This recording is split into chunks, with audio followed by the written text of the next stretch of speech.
बच्चों, ये आप आज साइंस की जो बुक है न्यू लर्न वेल की क्लास 5th की, इसका लेसन है नेचुरल कैलामिटीज़। तो लेसन मैं नहीं पढ़ा रही हूँ क्योंकि जो एसएसटी का हमने लेसन नंबर 11 पढ़ा था वही लेसन है ये, लेकिन क्वेश्चन आंसर और एक्सरसाइज की कर लेते हैं हम। ठीक है, तो चलिए चलते हैं एक्सरसाइज की तरफ। ये देखिए, देयर आर कितने टाइप्स ऑफ वोल्केनोज होते हैं? 3 टाइप्स के। अर्थक्वेक कैसे होता है? सेस्मिक वेव्स के कारण। हैवी रेनफॉल के कारण क्या होती है? फ्लड आ जाती है। ड्यूरिंग ड्रॉट्स, क्रॉप से ज़्यादा रिलेशन किसका है? ड्रॉट्स का, सूखे का। Earthquake occur due to heavy rainfall, falls है ये। जब एक कलेमिटी आती है तो हमें शांत रहना चाहिए। हाँ, बिल्कुल शांत रहना चाहिए। पैनिक करेंगे तो और भी नुकसान हो जाएगा। शांत रहते हुए हमें काम करना चाहिए, यानी कि शांति से बस बैठे रहना है। Then during severe drought people die due to shortage of food. हाँ, ये बिल्कुल सही बात है, क्योंकि जब सूखा पड़ता है तो अनाज नहीं उत्पन्न हो पाता है, जिसकी वजह से लोग भूख के कारण मरने लगते हैं। You may enter your house just after N earthquake is over. नहीं, बिल्कुल नहीं, तुरंत हमें नहीं जाना चाहिए, क्योंकि ठीक है प्लीज़, तुरंत हमें नहीं जाना चाहिए, क्योंकि जो अर्थक्वेक ख़त्म होने के बाद भी कुछ वेव्स रहती हैं, जिसके कारण जो बिल्डिंग है, मान लो वो हिल चुकी है, अब वो गिरी नहीं है, लेकिन जो आफ्टर अर्थक्वेक जो शेक्स आएंगे उस पर वो बिल्डिंग गिर सकती है। इसलिए हमें सेफ़ रहने के लिए तुरंत नहीं जाना चाहिए। उसके बाद मैचिंग कर लेते हैं। ब्रेकिंग ऑफ रिवर बैंक्स होंगे तो क्या होगा? फ्लड आएगी। रिक्टर स्केल से क्या होता है? इंटेंसिटी नापी जाती है अर्थक्वेक की। जब वेरी लिटिल रेनफॉल होगा तो क्या होगा? ड्रॉट आएगा, सूखा पड़ जाएगा। रेडियो टेलीविज़न से क्या होता है? ब्रॉडकास्ट वार्निंग्स दिए जाते हैं। ठीक है, अब चलिए, अब आते हैं क्वेश्चन आंसर पर। Short question answer. नंबर 1 पे आपको अर्थक्वेक बताना है और उसके बाद बताना है how do earthquake affect life and property.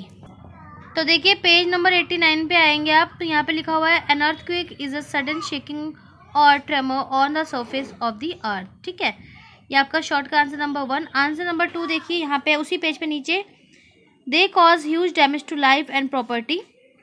Earthquakes also cause landslides and fires. Question number 3 पूछा गया है हाउ डू फ्लड्स ऑकर। तो ये देखिए, फ्लड्स का पैरा है पेज नंबर 92 पे। यहाँ से आप लिखेंगे floods are caused by abnormally high rainfall, rapid melting of glaciers, landslide, sudden release of water from dams etcetera. ठीक है, उसके बाद देखिए क्वेश्चन नंबर 4 में आपसे पूछा गया what is the study of earthquake called, how earthquake are measured. तो यहाँ पे आप आ जाइए पेज नंबर 89 पर। पेज नंबर 89 पर यहाँ पे देखिए, the study of earthquakes is called seismology. The instrument which records an earthquake is called a seismograph. The intensity of an earthquake is measured on a Richter scale. ठीक है, उसके बाद देखिए शॉर्ट क्वेश्चन में आपसे 5वें में पूछा गया है कि रॉक कैसे बनता है। जब वॉल्केनिक इरप्शन होता है तो रॉक कैसे बनता है। तो आप लिखेंगे answer, the hot magma which flows out through the went and reaches the earth surface is called lava. It forms rock when it cools down and solidifies. ठीक है, ये आपका शॉर्ट हुआ 5th। अब चलते हैं लॉन्ग आंसर्स पे। Long में पूछा गया what is volcanic eruption. Volcanic eruption occurs, how does it occur.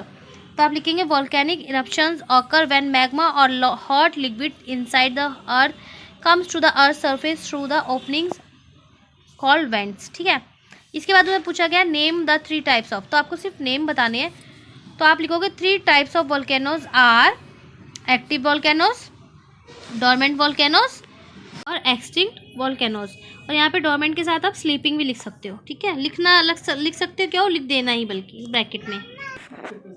ठीक है, क्वेश्चन नंबर 1 हो गया आपका। उसके बाद 2 पे देखिए,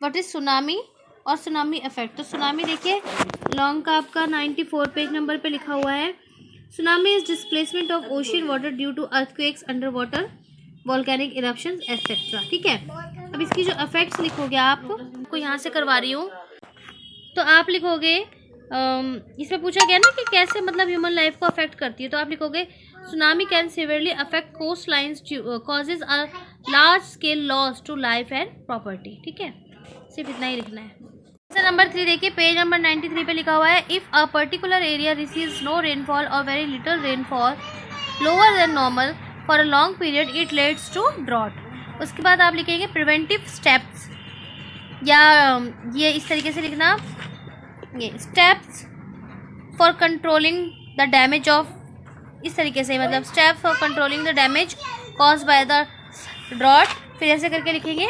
फिर आपको ये तीनों स्टेप्स लिखने हैं। Proper irrigation facilities should be provided in farming areas to prevent crop failure and other losses in case of scanty rainfall. Reservoirs should be built at an appropriate place for use in times of need. Reserves, stocks of food, grains should be maintained to supplement depleting supplies in case of crop failure. ठीक है। फिर यहाँ पे देखिए पूछा गया can damage cause by flood, क्या मतलब डैमेज को रोका जा सकता है? तो आप लिखेंगे yes, damage bye floods can be prevented by following steps. तरीके से लिखना, yes, damage caused bye floods can be prevented by following steps, या इफ, चलो यही लिख देना, छोड़ो। तो ये कैसे करोगे? फिर आप ये वहाँ से लिखोगे, ये डैम्स और यहाँ से लेके trees should be planted in catchment areas of reverse.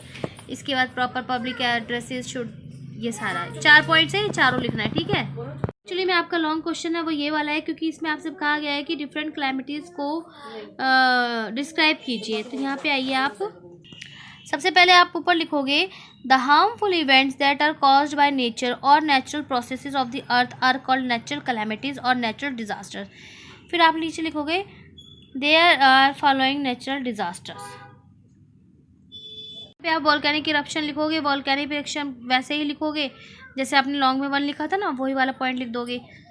उसके बाद सिर्फ वॉल्केनिक इरप्शन लिखना है आपको, यहाँ से लेके यहाँ तक पॉइंट 1 डाल के, ठीक है।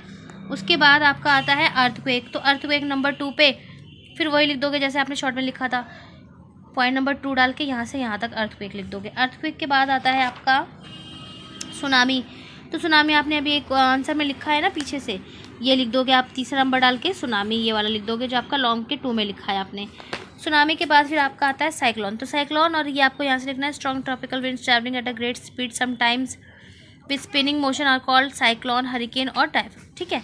ये आप लिखोगे यहाँ पे, इसका पॉइंट नंबर हो गया ये शायद से 4 के बाद फिर आपका आता है फ्लड्स एंड ड्रॉट, तो 5th नंबर पे आएगा फ्लड्स, तो फ्लड्स आप ऐसे लिखोगे फ्लड्स आर कॉज्ड बाय यहाँ से लेके यहाँ तक।